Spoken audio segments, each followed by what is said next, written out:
étaient connus pour beaucoup de choses.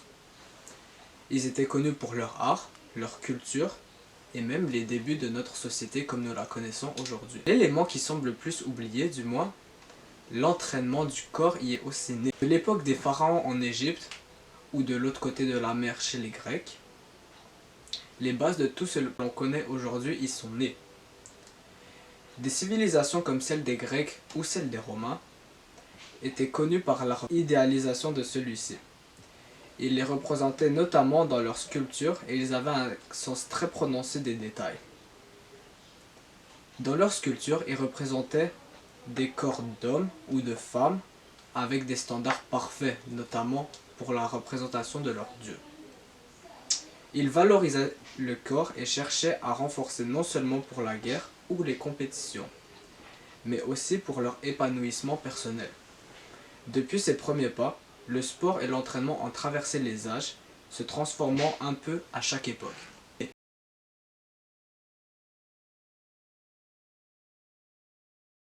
Bonjour, je m'appelle Zidane Damani et aujourd'hui je serai votre hôte dans ce voyage dans le temps et dans la culture moderne.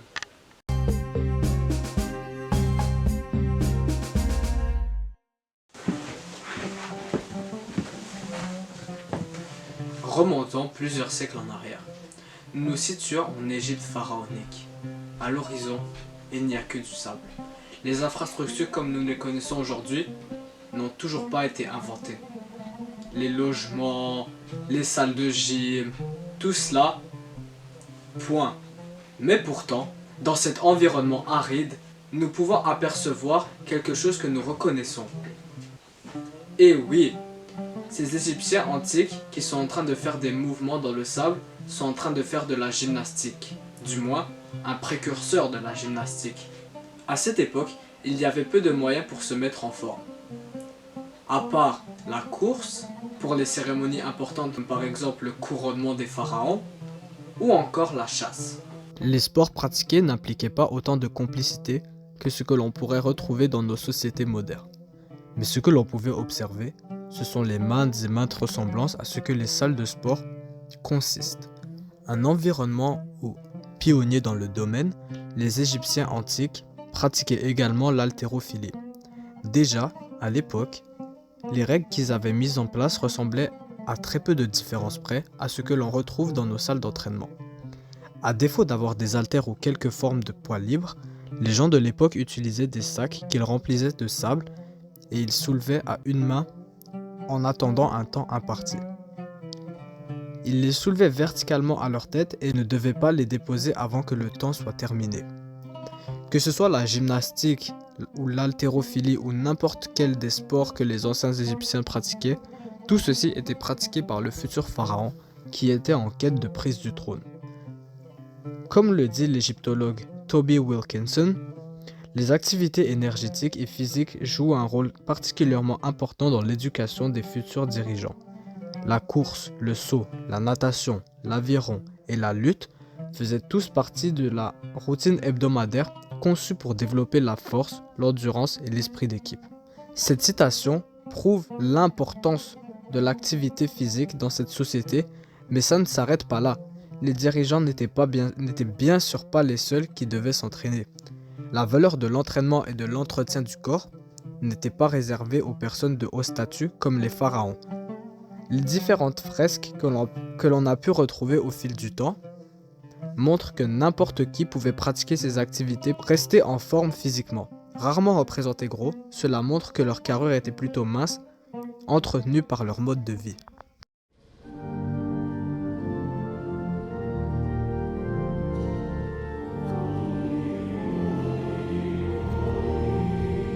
De l'autre côté de la Méditerranée, les Grecs inventent déjà le concept de salle de sport, du moins un très loin ancêtre. Près de 2500 ans avant notre époque moderne, le concept de gymnase était déjà bien connu des habitants d'Athènes et de la Grèce antique entière. Dans ces installations sans équipement fixe comme nos machines dans nos salles de sport modernes, c'était un espace réservé aux hommes, différence majeure de ce que l'on pourrait voir aujourd'hui. C'était des milieux de plein air où la pratique de sports olympiques pour les jeunes hommes était très répandue. D'ailleurs, c'était la raison principale pour laquelle ces gymnases existaient en premier lieu. Les Grecs anciens, que ce soit les adeptes de politique et de l'art, à Athènes ou les guerriers Sparte, allaient souvent dans ce genre de lieu pour sculpter leur corps. En effet, hormis le renforcement musculaire de ces jeunes hommes, ils accordaient à l'esthétique une place primordiale dans leur manière de voir l'entraînement. La population grecque était obsédée par la maintenance de leur esprit, mais également de leur corps. Deux dictons y sont d'ailleurs nés. Kalogafia, harmonie entre beauté et moralité, et kalos kagados, une combinaison des mots grecs kalos et agathos, qui veulent respectivement dire beau et bon. Ces deux expressions montrent bien l'idéal grec de l'époque. Pour eux, l'humain parfait c'était un homme qui était éduqué mais qui savait aussi entretenir son corps. Le principe même de la réalisation des sports nus comme portrait dans toutes les peintures, sur les vases, dans les sculptures, dans l'art, c'était car le corps était presque vénéré. La société accordait une immense importance aux Jeux Olympiques. Ils permettaient aux gens de se réunir pour apprécier le spectacle. De la gymnastique jusqu'au soulevé de poids en plomb, en haltérophilie, le statut social n'importait plus. Seules les performances comptaient. Pour ce qui est des femmes, elles n'avaient pas le droit de participer aux Jeux Olympiques. Mais une version féminine, les Héraïa, ou autrement appelées les Jeux Héréa, sont des compétitions de gymnastique strictement réservées aux femmes, montrant encore plus à quel point cette société était en avance sur son temps, et comment la culture sportive leur était importante. Pour revenir un peu en arrière, tout comme en Égypte ancienne, l'haltérophilie et la gymnastique sont considérés comme les deux sports qui étaient le plus pratiqués pour forger leur corps. Ceci,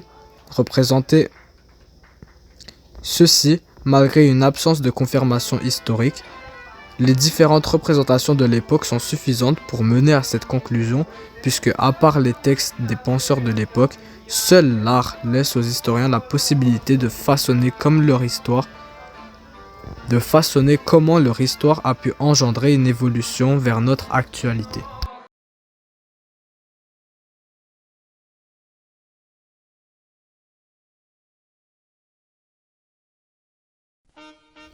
Plusieurs siècles plus tard, le Moyen Âge est une sombre période pour l'évolution de l'entraînement.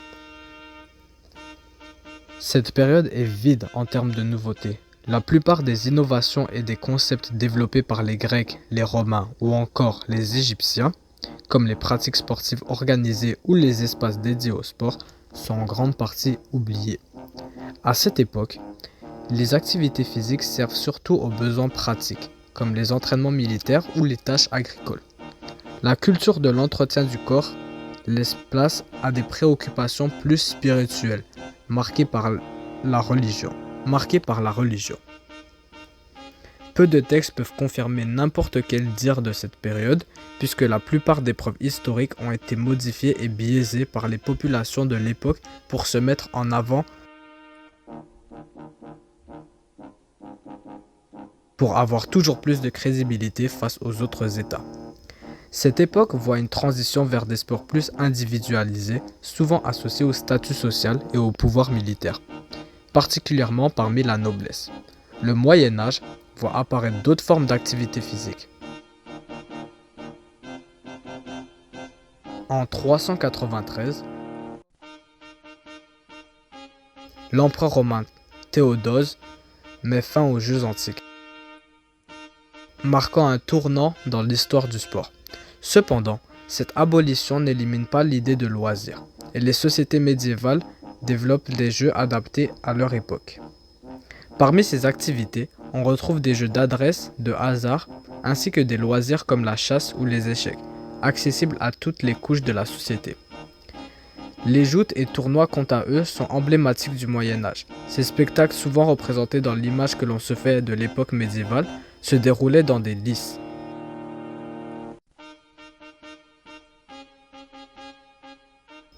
Où le public pouvait assister à des démonstrations de courage et de techniques militaires.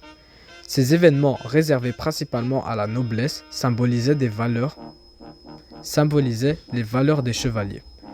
Une pratique particulièrement populaire était le tir, que ce soit à l'arc ou à l'arbalète. Ces compétitions souvent organisées par les villes avaient une double utilité.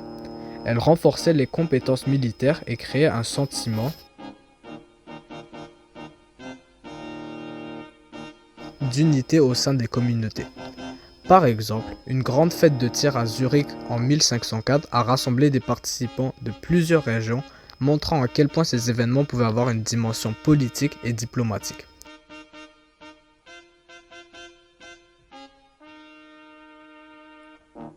Contrairement à ce que l'on pourrait penser, les femmes n'étaient pas totalement exclues de ces compétitions.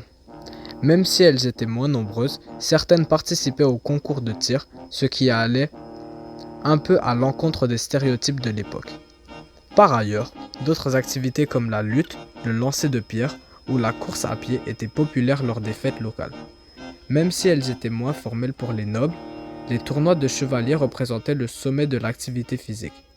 Ces événements étaient autant des démonstrations de force et d'habileté que des moyens de célébrer des valeurs comme le courage et la loyauté. Les chevaliers suivaient des entraînements intensifs pour être prêts à combattre et à participer à ces joutes, montrant que l'importance de la force et de l'endurance restait bien vivante même si cela concernait surtout une élite.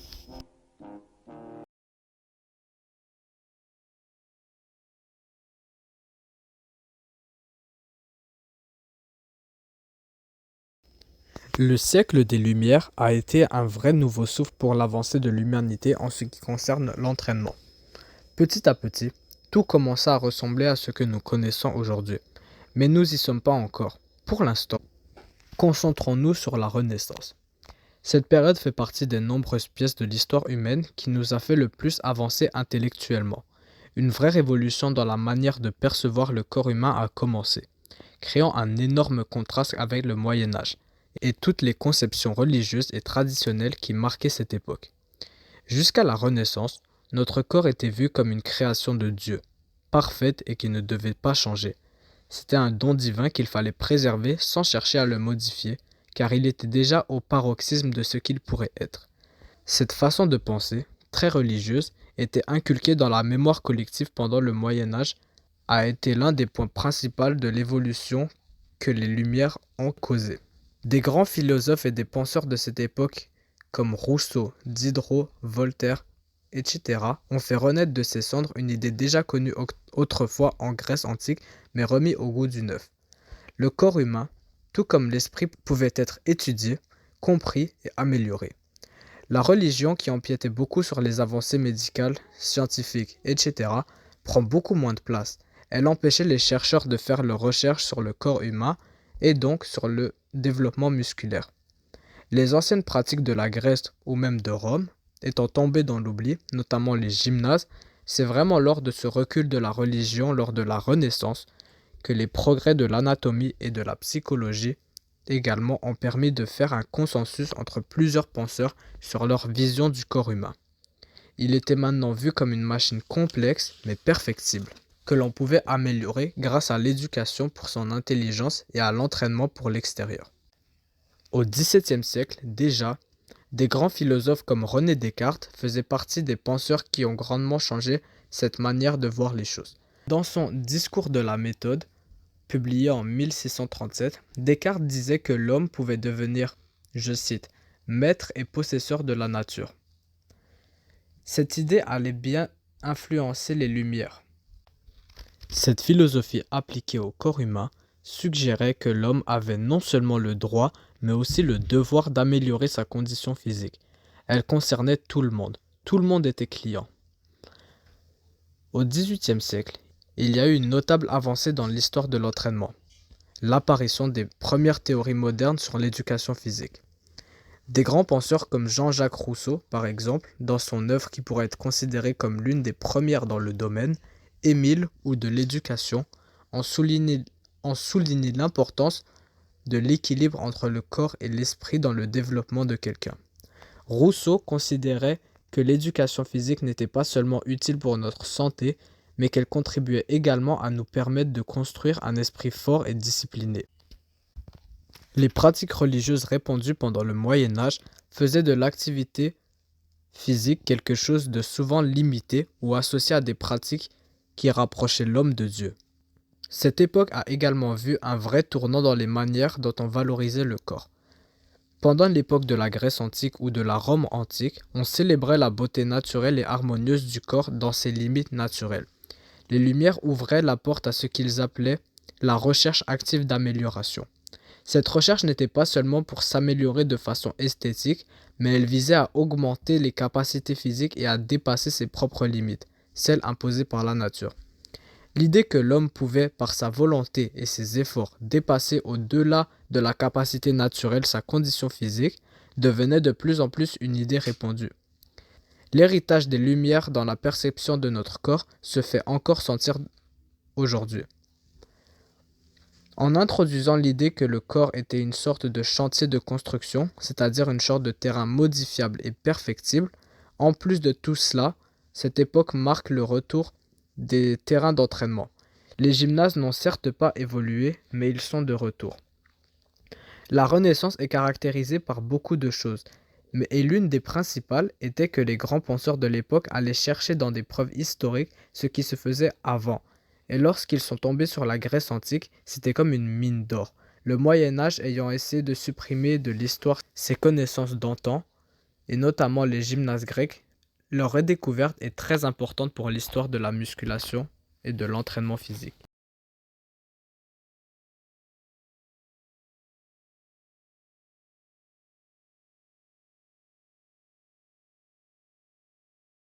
Au XIXe siècle, le sport moderne a commencé à prendre forme, notamment en Angleterre où il est devenu une activité structurée et largement pratiquée.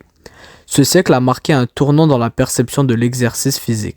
Les écoles ont progressivement intégré l'éducation physique à leur programme, considérant le sport comme un moyen d'améliorer la discipline, la santé et la morale des élèves.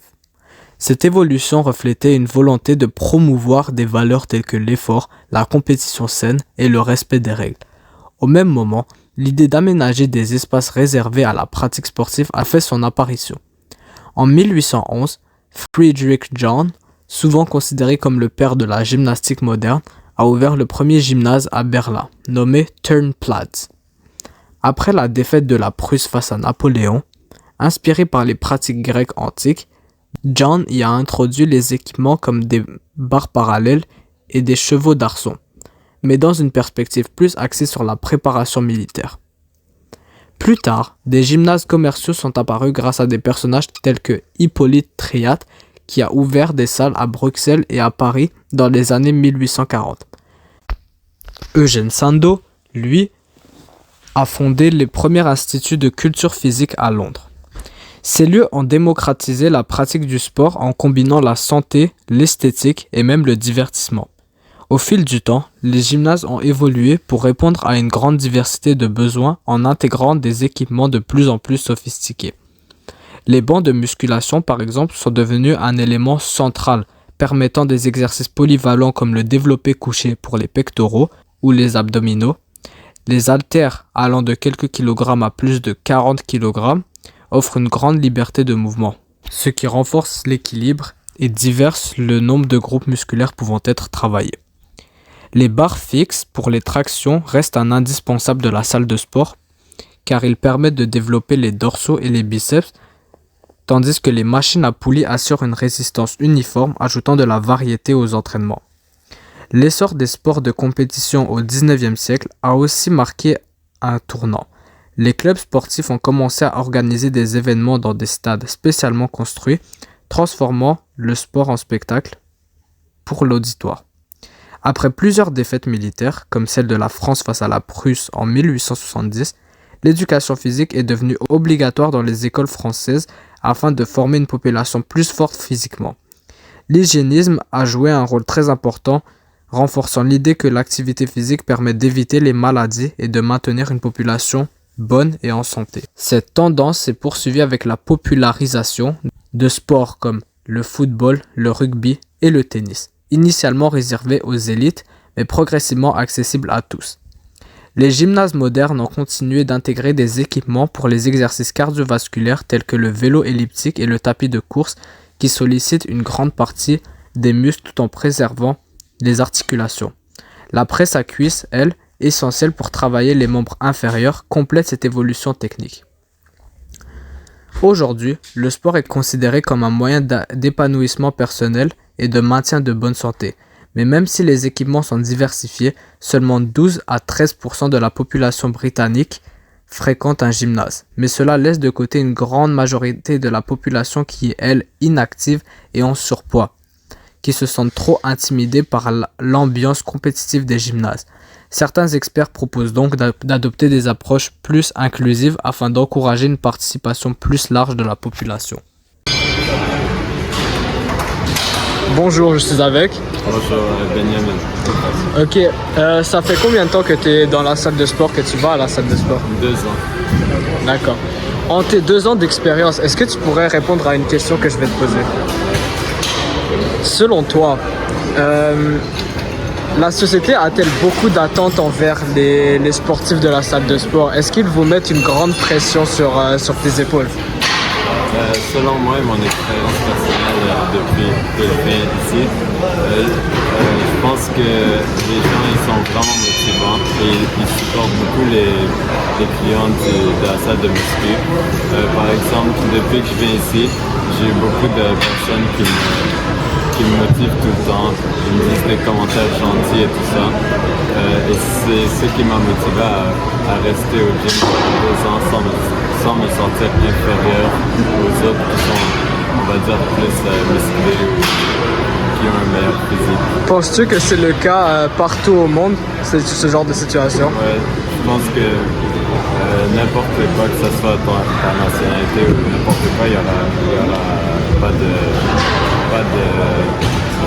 comment dire, racisme ou des trucs comme ça. Les gens, la communauté de la salle de muscu sont vraiment gentils envers tout le monde. L'histoire du culturisme compte 2 grands noms, Eugene Sandow et Arthur Jones. Ces 2 personnalités séparées par près d'1 siècle ont chacune marqué leur époque et influencé la manière dont on perçoit le développement musculaire et l'entraînement physique. Leurs visions, bien qu'elles soient différentes, ont jeté les bases de ce que l'on considère aujourd'hui comme le culturisme moderne. Eugene Sandow est considéré comme le père du culturisme. Le 2 avril 1867, en Prusse, l'actuelle Allemagne. Il est souvent considéré comme le père du culturisme moderne. Dès son jeune âge, il développe une passion pour le corps humain, inspirée notamment par les statues grecques et romaines qu'il voyait dans les musées quand il était jeune. Il voulait devenir comme les figures héroïques qu'il admirait dans les musées. Cette fascination pour l'esthétique musculaire a guidé sa vie entière. Sandow commence sa carrière comme artiste de cirque. Grâce à son physique impressionnant et ses prouesses de force, il attire rapidement l'attention et devient une véritable star des spectacles de strongman. Contrairement à ses collègues, qui se concentraient principalement sur la force brute, Sandow mettait de l'avant l'apparence. Il savait que la symétrie et la définition musculaire sont aussi importantes que la force en soi. En 1891, il participa à un concours organisé par un autre célèbre homme fort, Louis Attila. Cela marqua le début d'une nouvelle étape dans sa carrière. Sandow a gagné le concours grâce à sa force, mais aussi et surtout parce qu'il avait un physique qui dépassait de beaucoup ceux de ses adversaires. Cette victoire lui a ouvert les portes d'une carrière internationale. Sandow était une véritable icône de la perfection physique, avec des mensurations impressionnantes qui témoignent encore aujourd'hui de son influence durable, notamment ses biceps massifs atteignant 49 cm. Son torse déjà imposant à 122 cm pouvait s'étendre jusqu'à 157 cm grâce à sa grande souplesse et à sa musculature. On peut aussi noter son rare 8-pack, une caractéristique toujours recherchée aujourd'hui par les amateurs de sport.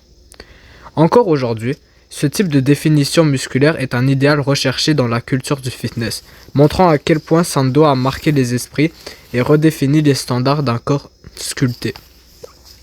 Il organisait des spectacles où il se tenait debout devant le public, imitant des statues classiques pour mettre en valeur ses muscles. Ses performances de physique étaient totalement nouvelles à l'époque. Elles ont servi de base aux compétitions de culturisme d'aujourd'hui. Il a aussi écrit des livres et des magazines sur l'entraînement dans lesquels il expliquait comment atteindre un physique esthétique. Son ouvrage le plus connu, intitulé Sandow's System of Physical Training, décrit des routines d'exercice faciles d'accès pour tous, ce qui a contribué à démocratiser l'entraînement physique.